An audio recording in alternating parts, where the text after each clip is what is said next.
سؤاشا صدحاد الشيخ وحا قبر waxay soo weydiinaysaa waxay leedahay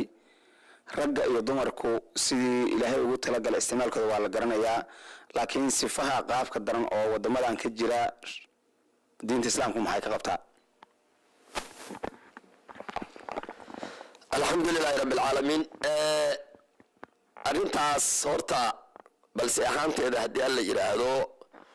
waj ama tacliiq ka dheer su'aalahan oo dadka aad loogaga digo oo ciqaabta ay leedahay iyo waaridkeeda iyo nusuusteeda iyo tahdiidka iyo zajriga ay leedahay oo dhan dadka loogu sheego baa loo samayn doonaa haddii ilaahay yiraahdo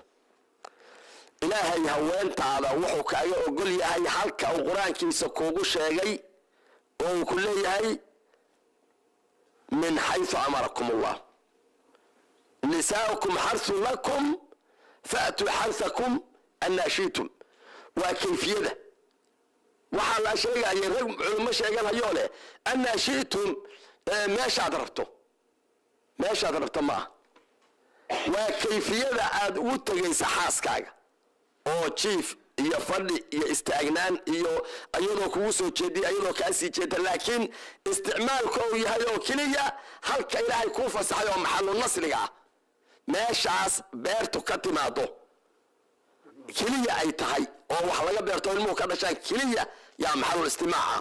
maxallu isticmaalku waa halka oo keliya min xaysu amarakum allah halka ilaahay ku leeyahay halka idinku amray halkaa ka isticmaala weeye ninkaaga dakarkiisa inaad afka la gashaa ma banaana xaaraam weeye oo afka kaa jimaaco waa xaaraam in aad adigu asagu farjigaaga carabkiisa uu la galaa waa xaaraam oo uu kaa jimaaco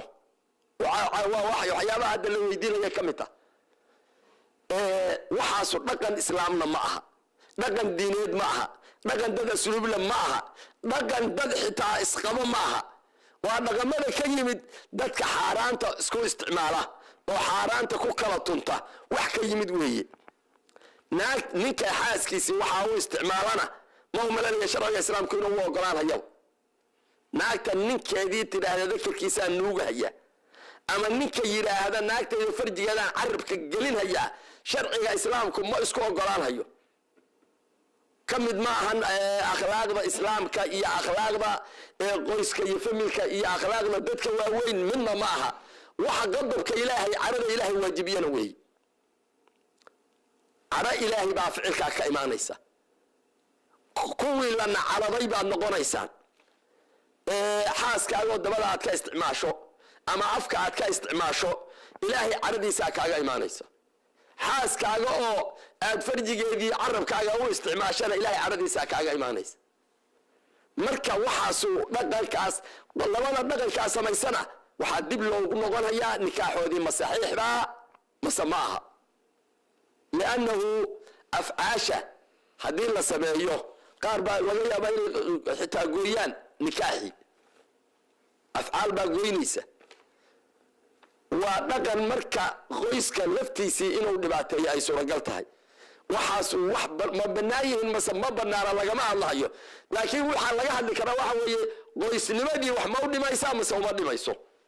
taasaa laga hadli karaa xalaal iyo xaaraam loogama hadli karo ma banaana xaaraam weeye ilaahay wuxuu ka ogol yahay oo keliya halka uu ku amrayo qur-aankiisa oo noogu amrayo leeyahay halka laydiin amray ka isticmaala محل النصر كاستعمال هلكا بيرتا فاتوا حرثكم إلى إلهي فاتوا حرثكم بيرتنا أطلع نساؤكم حرث لكم ماشا محل حرثك إلا بيرتو تاكل اليوم باكو بنانا نيسا وحاكرا أوضا وح بنان معها عند استعمال شرق ويسنما ذو ذيبا وحقا الأيام والله